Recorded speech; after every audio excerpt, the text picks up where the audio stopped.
I was a reporter in Atlanta in 1996. Right. I don't think I would have asked you about race back then. I mean, it was a different world. Correct. I think that a lot of people just didn't want to talk about it. Maybe that was the problem. A lot of people did not speak about it in the 90s.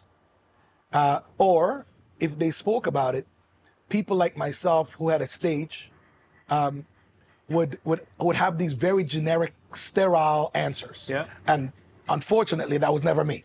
No, really?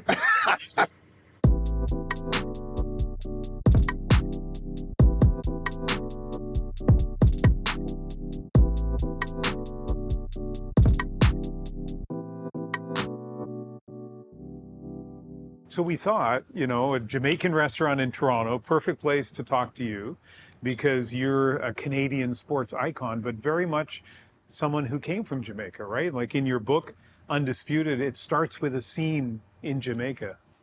What is it about Jamaica that has shaped your life?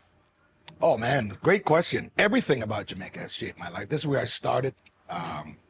This is the culture that allowed me to kind of harness sports or success.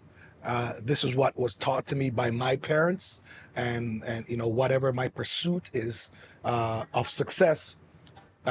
Probably start the foundation of it is Jamaica. I mean, I'm very happy to be in Canada and being Canadian and representing Canada around the world. But I think Jamaica is the foundation in which has allowed me to be successful. And so, lots of interesting insights in your book, Donovan, about your connection to Jamaica. And one of the things you said, which had never occurred to me till I read it, is how different it was for you to be.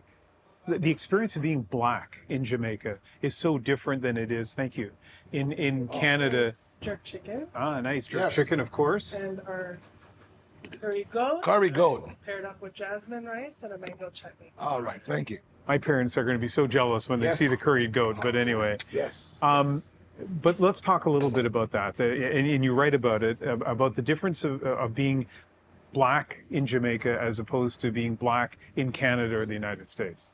Well, you know what? I think that maybe because we're Canadians, we're talking about being black. I think that coming from Jamaica, I never felt like or acted like a minority, because every single person that I saw on any level of society, whether or not it's the lawyer, doctor, prime minister, or restaurant person, Yep. someone on the street, there was no limitations to what it is my dreams were because of what I saw.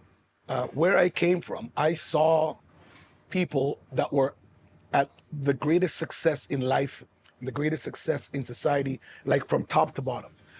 So when I got here, it was a little weird at first to look at how people are portrayed, to look at how things were, and so in some way, sometimes when I saw people portrayed in negative ways, it definitely affected me. I mean, it's funny because my friends and I, a lot of my friends and I mean, I was talking, to one of the great journalists, Dwight Drummond. We're talking about when you're watching the news and you hear about something bad happening, and you're sitting down from you're very small as a parent, with your parents. There'd be the conversation, oh man, something is wrong. Somebody did something wrong. And then your parents are literally saying, oh my God, I hope to God that they're not black or they're not brown or they're not from, our community. So it was very, very, very different to adjust to that when I just got there as a child. Yeah, so that's a really interesting and notable point. Another thing about Jamaica is I think it is a country that treasures sprinting. Yes. I mean, the champs meet there's no equivalent of that in Canada, right? Where every school kid or many school kids would dream about being the fastest on the track. Well, champs, the high school championships in Jamaica is the very best on the planet, right? So it's not just there's nothing remotely close to that anywhere else. Not just in Canada, but any other country in the world. And you see the grassroots training, you see the passion that these kids have. You can actually see how sports completely affects their self-esteem as to how it is that they fit in society. I mean, if you go to champs, even to this day, you will see Kingston College versus Calabar versus Jamaica College versus Monroe, Wolmer's. These are all the really big, popular, well-funded city schools that are fiercely competitive as to who the best organized school team or track team is on the island. But you were from a country school, I am from a country school. but you won a champs. Yes, I did not win a champs. You didn't? No, champs is no. Oh. I did not. I was fifth in the 100 meters, and our What? relay team was fourth. Listen, country school again, coming from country to the city, where you're seeing the big intimidating schools and all the colors and the pageantry. It was. I think we got a little scared. I got to say we got a little scared. I mean, there's an incredibly rich history, from the early 1900s of fantastic athletes from the island, and I was just one of them. I happen to be one of them, and I'm blessed to be part of that. So you eventually come to Canada when Yes. you're 12 years old. Right. And there is a point, I'm going to fast forward here 10 years to when you're 22. Right. And you're at a park in Etobicoke. Right. And you have maybe the moment that changed everything for you on your path to becoming a world-class sprinter.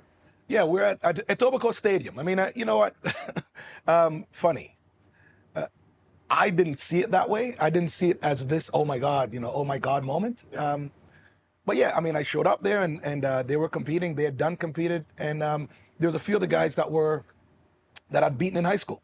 And these were guys going on to make the national team. Some were on the national team.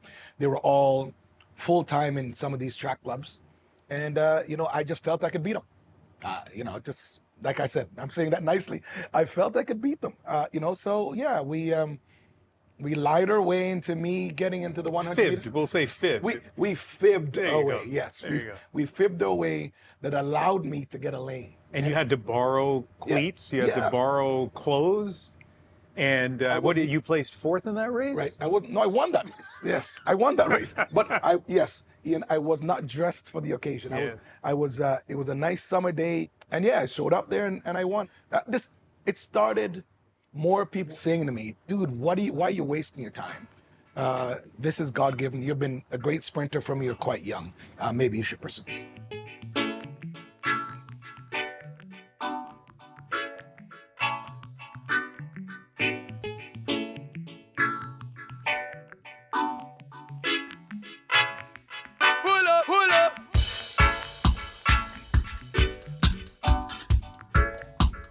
So I decided to bring you outside to what used to be Sky Dome. You like being in the cold, right?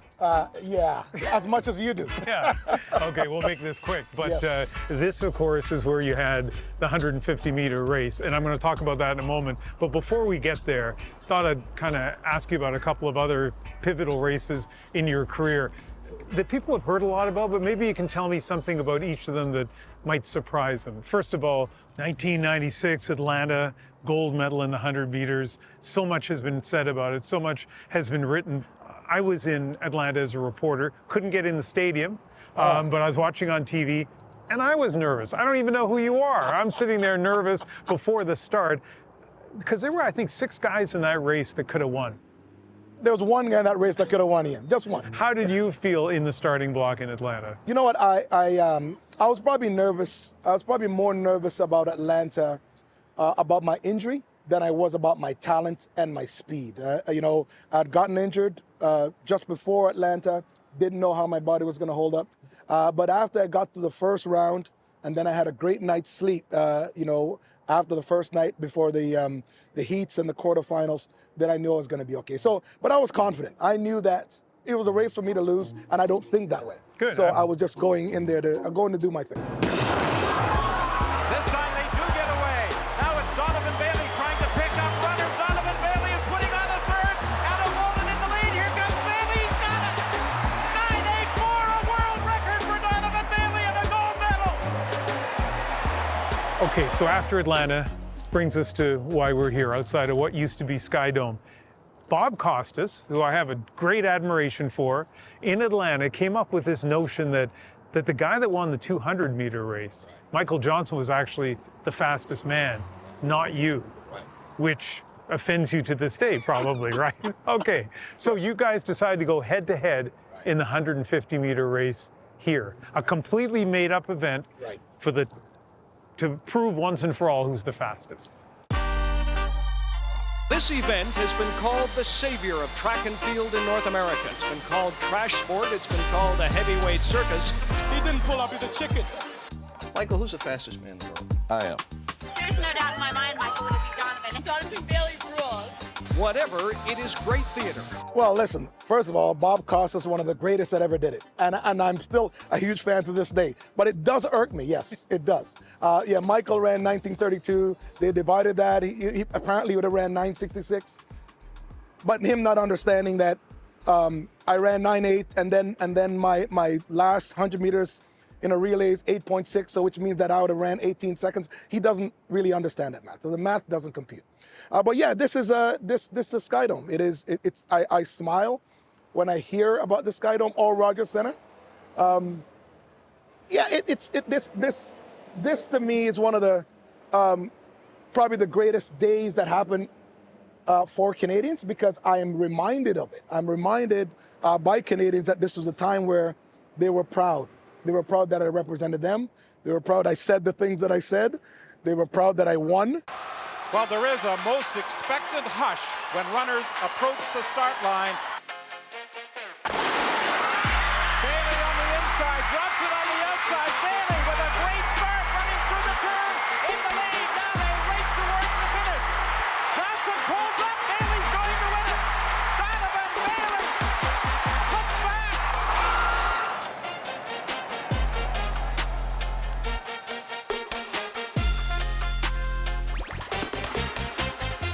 Two more quick things about that 150-meter race. One is, I didn't know till I read your book, you made $5 million in total in bonuses. In today dollars, that's something like $8 or $9 million. You said it was the biggest payday for one race for one track athlete ever. Not bad. Well, it is. It is. I mean, and again, and I think because people are always focused on the race itself. Myself versus Michael Johnson. First of all, Michael is probably one of the best speed endurance athletes, which is a 200 and 400, best speed endurance athletes. He's not a power sprinter, so he was never going to win. But yeah, I think that aside, I think that he and I, as disruptors at the time, and also as entrepreneur and business people, we own the event. And so from a business perspective, that does not occur today. And Michael and I were both trailblazers in that. Every athlete, doesn't matter how great they are, it doesn't matter how accomplished they are, at some point they can't outrun Father Time. Right. And for you, that race, your career ended on a track, maybe fittingly in Canada, Right. in Edmonton, Right. at the Worlds. I wanted to retire at the top. I think that every athlete want to retire at the top of their game. As the world champion, world record holder, the greatest person when you walk off the field. My body gave out. I blew my Achilles in 1998. Got sick in Sydney, and then was very fortunate that the World Championships was held in my home country. I was very fortunate. Donovan Bailey is struggling. Because although I didn't finish on the track the way I wanted to, when I did not make it, when I finished fifth in the semifinals, and fourth would have allowed me to go through, you know what? And I stopped, and no one sees me cry often, but a bunch of tears were trickling, and then all of the Canadian fans looked at me and started clapping. I realized that's my victory. That is my victory. That is my victory lap. I am at home, and I now have to thank them all. So I got up, brushed myself off, brushed my ego aside, and went for a victory jog in Edmonton, and it was the greatest thing that happened to me.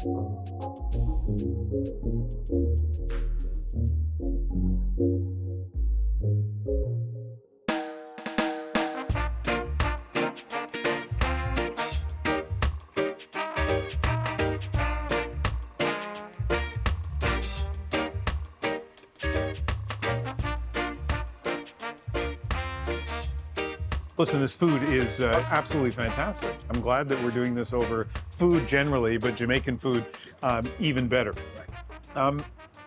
Let's talk about some serious topics now, and one of them is, performance. That's right. Get ready. Performance-enhancing drugs. I've heard you've said this to me in the past, but I've seen you in other interviews talking about you were the most tested athlete when you were the fastest man in the world. But a lot of us believed after Ben Johnson that it wasn't possible to be the fastest in the world without steroids. And he wasn't the only one, right? There was a culture at that point of doping in sports and the performance-enhancing drugs.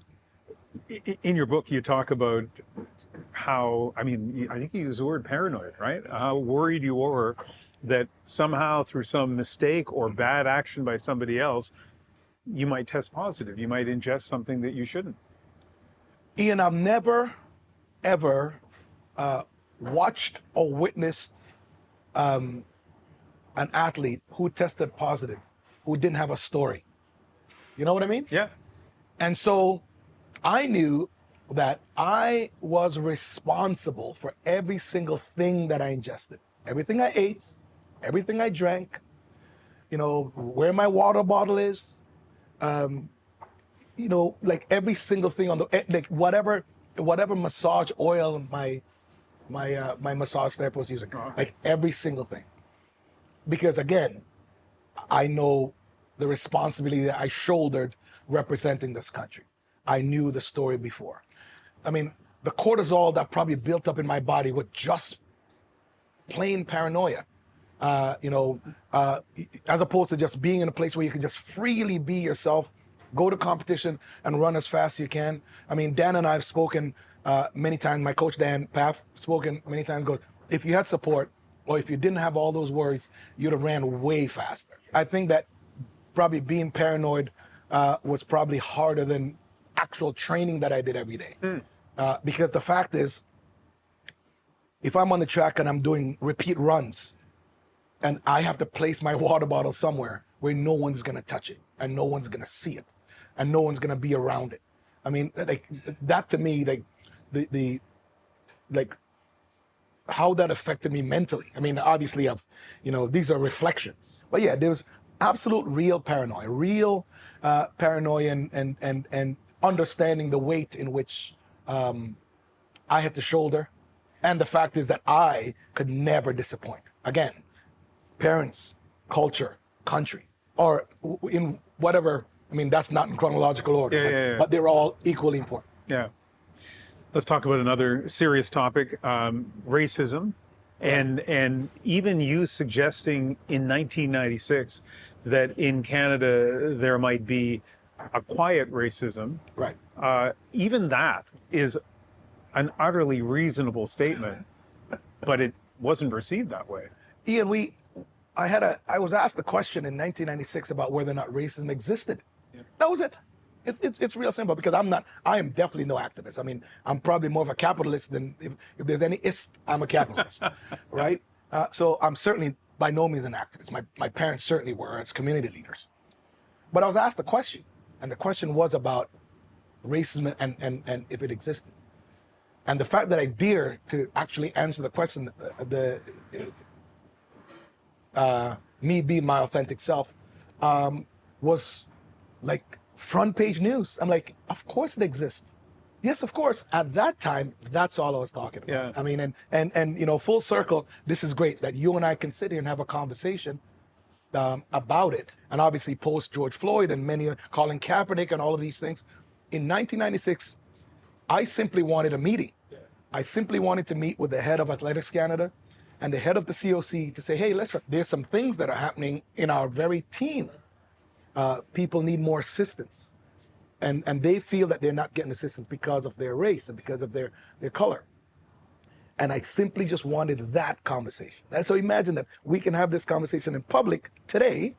And at that point, I wanted to have a private conversation because it could have just been left private and it could have been done. I was a reporter in Atlanta in 1996. Right. I don't think I would have asked you about race back then. I mean, it was a different world, right? Correct. I think that a lot of people just didn't want to talk about it. Well, and maybe that was the problem. A lot of people did not speak about it in the 90s, or if they spoke about it, people like myself who had a stage would have these very generic, sterile answers. Yeah. And unfortunately, that was never me. No, really? You're not a guy with generic, sterile answers? No, I am definitely not the guy with the generic, sterile answers. So yeah, I don't want to. And Ian, you've known me for a long time. I don't ever want to be the person that go to bed at night thinking that I had an opportunity to answer a question the way I'm supposed to answer, or my deep belief, and I missed an opportunity. And that's really how I looked at the Michael Farber interview with Sports Illustrated. So, perfect segue to my last question that I want to ask you, and that is about, and you can choose the word, swagger, self-confidence. I'm not going to use the word arrogance. How would you describe the way you are? I'll steal both of those. I mean, you know what? I think that swagger, self-confidence. I am number 4 or 5 boys in my family. Come on. Like, it's like, I'm just saying I was getting mentored whether I liked it or not, right? And I know that the word arrogant has been used, but why would I can probably use that word in all its positivity. I mean, at the end of the day, there are times that I have conversations with people, whether it's public or private, and when we talk about the expectations of our junior hockey team when they go to the World Championships, or we talk about our Olympic hockey team, or we talk about our women's soccer, and we talk about teams, and we talk about teams that you feel that you own a sport. So when you get to the highest level, you're like, oh no, you can't come back with a silver medal, bro. That's not why you're there. So I grew up, playing basketball at Queen Elizabeth Park in Oakville, where at 5'7", I could come down the middle and dunk on somebody. So again, I don't know what you call it. Is it swagger? Is it confidence? I mean, thank God I was blessed with great genes, and I could jump out of the gym. But I mean, people have called and people have said, I've never really been concerned about it. There's a line in your book, Undisputed, when you're talking about the Order of Canada, and you describe yourself as the greatest sprinter in the history of the world. Yes. And when I read that line, I thought about Muhammad Ali. In 1996 in Atlanta, he lit the cauldron. Yes. The perfect choice. Yes. You won the 100-meter dash. Indeed. Yes. Talk about the impact he had on you. Well, you know what? We talked a few minutes about swagger. Looked good, talked about looking good, told you he looked good, then went out and did his thing in sport, certainly got in the ring and was the champ, undisputed champion of the world. But then he so understood his stage and so understood his platform. And for that, he did amazing things for the world. He gave his opinion on what he felt about war and peace, homeless people. Like he gave his opinion on every single thing that mattered in society because he knew he had a big voice. And so growing up, that's what I saw. I always looked at him as a lion. And I always looked at myself as a lion, obviously because I'm looking at this man going, okay, if I'm going to be 1/20th of anybody, especially if I'm in a position to do so, I want to be 1/20th of that guy, right? And the fact that I was fortunate, for a second. I mean, the split second to meet that man, and that man calls me champ, right? Hey, champ, the champ. You're the champ.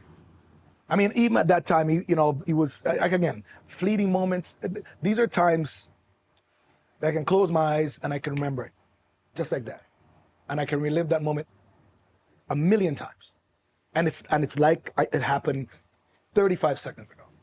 Again, to meet and to speak to the person that you believe has probably weaved and carved your life in its entirety.